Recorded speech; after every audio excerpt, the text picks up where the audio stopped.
आज 7 नवंबर का दिन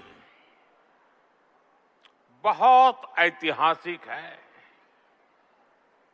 आज हम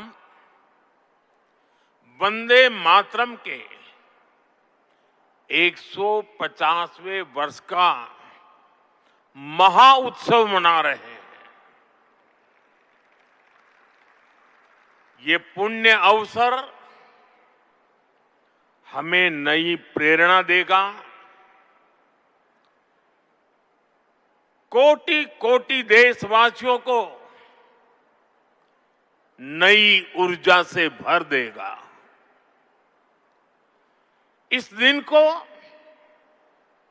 इतिहास की तारीख में अंकित करने के लिए आज वंदे मातरम पर एक विशेष कॉइन और डाक टिकट भी जारी किए गए हैं।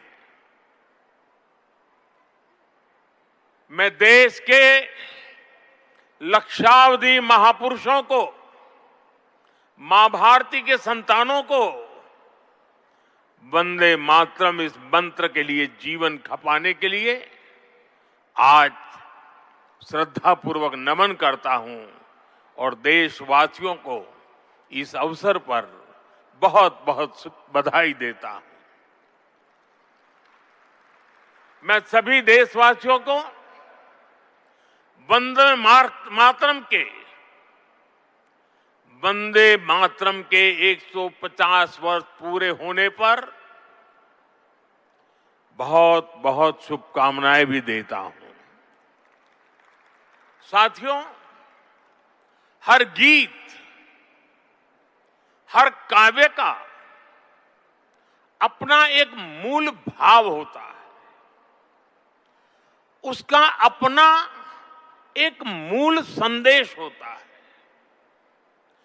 वंदे मातरम का मूल भाव क्या है? वंदे मातरम का मूल भाव है भारत मां भारती। भारत की शाश्वत संकल्पना, वो संकल्पना जिसने मानवता के प्रथम प्रहर से खुद को गढ़ना शुरू कर दिया,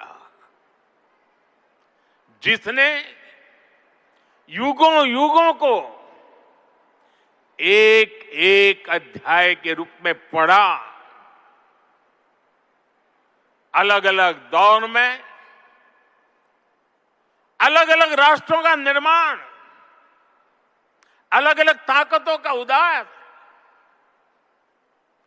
नई नई सभ्यताओं का विकास, शून्य से शिखर तक उनकी यात्रा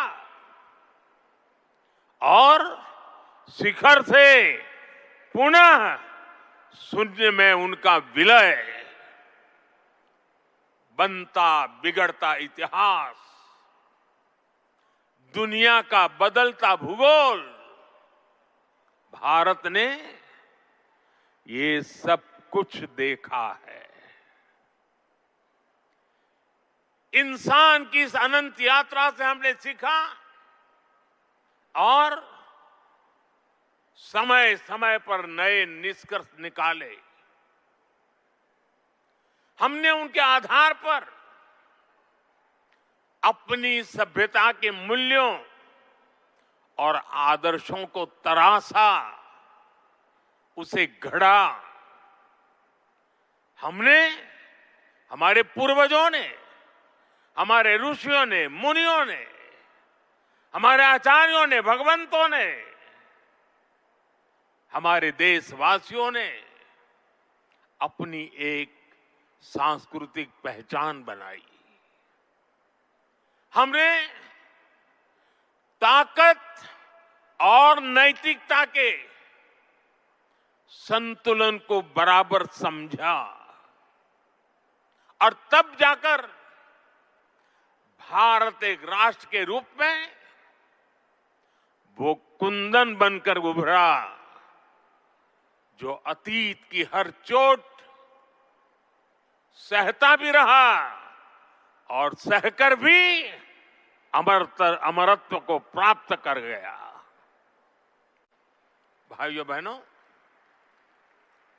भारत की ये संकल्पना, उसके पीछे की वैचारिक शक्ति है।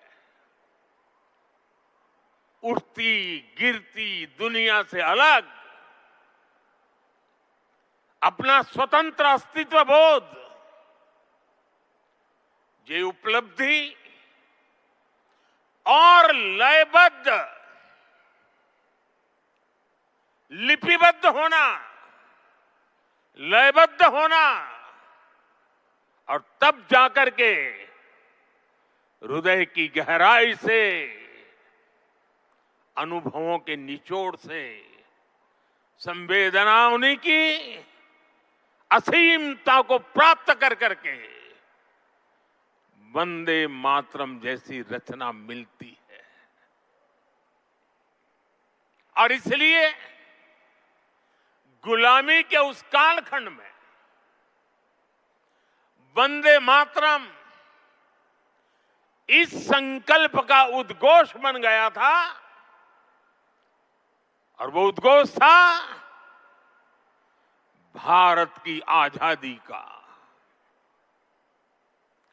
मां भारती के हाथों से गुलामी की बेड़ियां टूटेगी और उसकी संतानें स्वयं अपने भाग्य की भाग्य विधाता बनेगी।